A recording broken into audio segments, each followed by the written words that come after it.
There was something comforting and really friendly in her queer Yorkshire speech and sturdy way which had a good effect on Mary. She gradually ceased crying and became quiet. Martha looked relieved. "It's time for thee to get up now," she said. "Mrs. Medlock said I was to carry the breakfast and tea and dinner into the room next to this.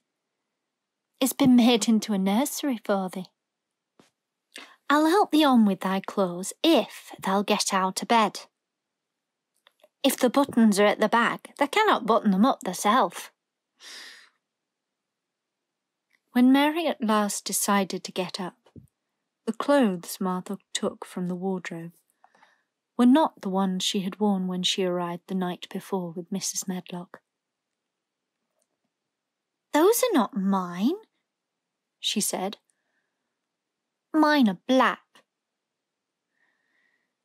She looked at the thick white wool coat and dress over, and added with cool approval, "Those are nicer than mine." "These are the ones thou must put on," Martha answered. "Mr. Craven ordered Mrs. Medlock to get 'em in London. He said I won't have a child dressed in black wandering about like a lost soul. He said it'd make the place sadder than it is. Put colour on her." Mother said she knew what he meant.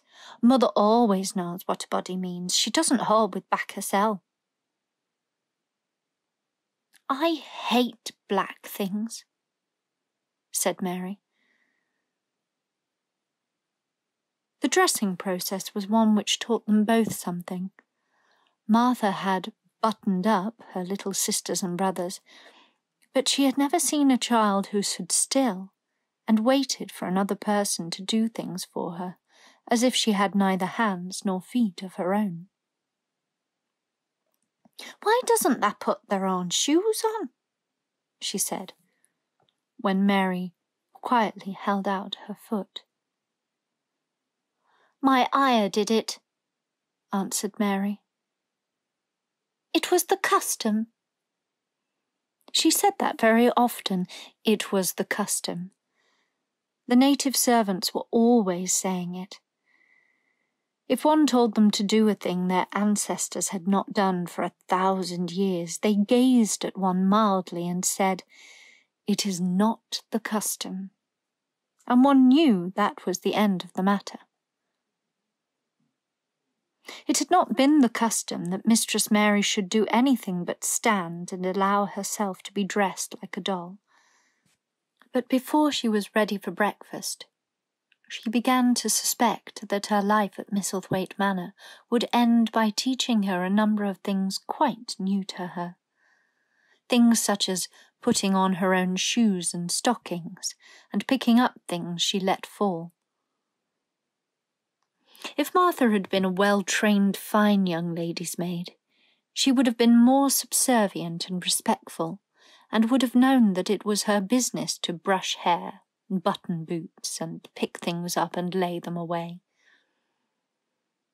She was, however, only an untrained Yorkshire rustic, who had been brought up in a moorland cottage, with a swarm of little brothers and sisters, who had never even dreamed of doing anything but waiting on themselves, and on the younger ones who were either babies in arms, or just learning to totter about and tumble over things. If Mary Lennox had been a child who was ready to be amused, she would perhaps have laughed at Martha's readiness to talk. But Mary only listened to her coldly, and wondered at her freedom of manner. At first she was not at all interested, but gradually, as the girl rattled on in her good-tempered, homely way, Mary began to notice what she was saying. "Eh, you should see 'em all," she said. "There's 12 of us, and my father only gets 16 shilling a week. I can tell you my mother's put it to get porridge for 'em all. They tumble about on the moor and play there all day, and mother says the air of the moor fattens them. She says she believes they eat grass same as wild ponies do. Our Dickon, he's 12 years old, and he's got a young pony he calls his own." "Where did he get it?" asked Mary. "He found it on the moor with its mother when he was a little one, and he began to make friends with it and give it bits of bread and pluck young grass for it. And it got to like him, so it follows him about, and it lets him get on its back. Dickon's a kind lad, and animals like him."